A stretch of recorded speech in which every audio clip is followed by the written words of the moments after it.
Décédé le 8 juin dernier à Mbé, dans le département du Poul, nous vous l'avions dit, le roi Makoko Auguste Ngempio, après un règne de 17 ans, sera mis en terre en juillet prochain.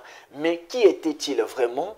L'on ne peut en avoir des réponses qu'auprès de ceux qui l'ont côtoyé, notamment les notables Téké.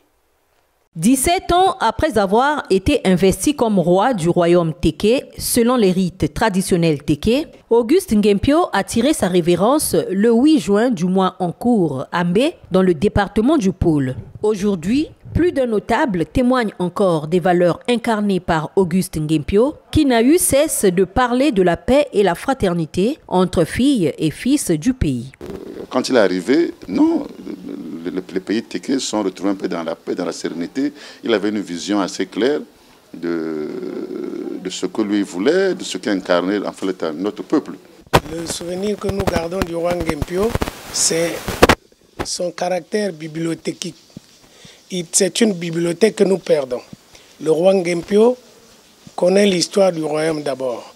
Le roi Ngempio est un sage notoire. Il est brillant dans la sagesse. Il sait régler des litiges. Il a su régler les litiges. Il a su dissiper les malentendus au sein de la cour. Et il a su asseoir son autorité sur la cour. Bon, mais vous savez que le Congo a connu deux grands royaumes. Le royaume de Makoko, dans le royaume des Téké, et le royaume Maluango. Depuis la nuit des temps, ce sont les deux royaumes que nous avons connus et qui continuent d'exister. Bon, mais je crois que la cour royale va se retrouver après les obsèques du roi Auguste Ngempio pour installer un nouveau roi. Donc, ça va se poursuivre.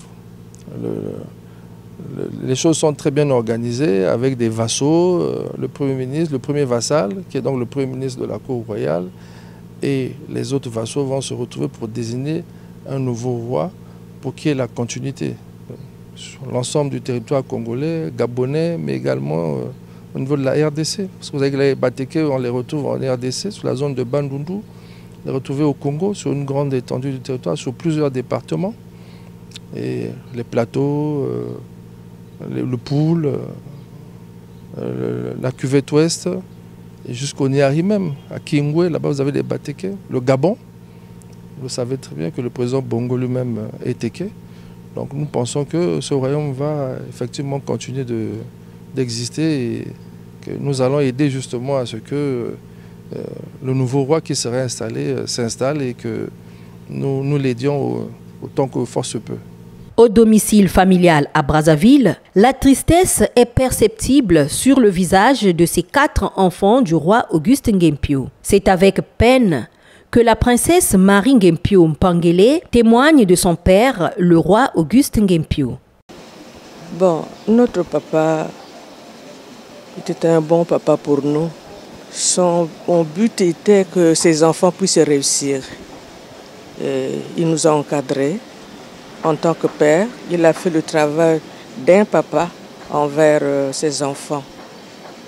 Il était strict avec nous, très sévère, mais c'était pour notre bonheur, notre avenir.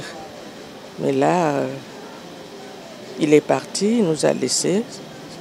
Nous sommes tous, on a presque tous réussi. Pour nous les enfants, nous lui disons au revoir, qu'il aille en paix, qu'il se repose en paix et que la terre lui soit légère.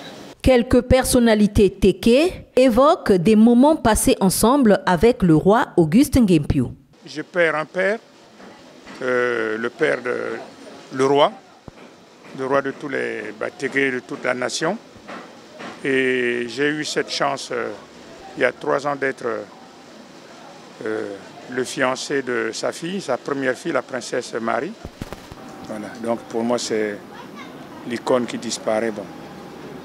Les 3 ans étaient pour moi quelque chose qui restera marqué dans mon cœur.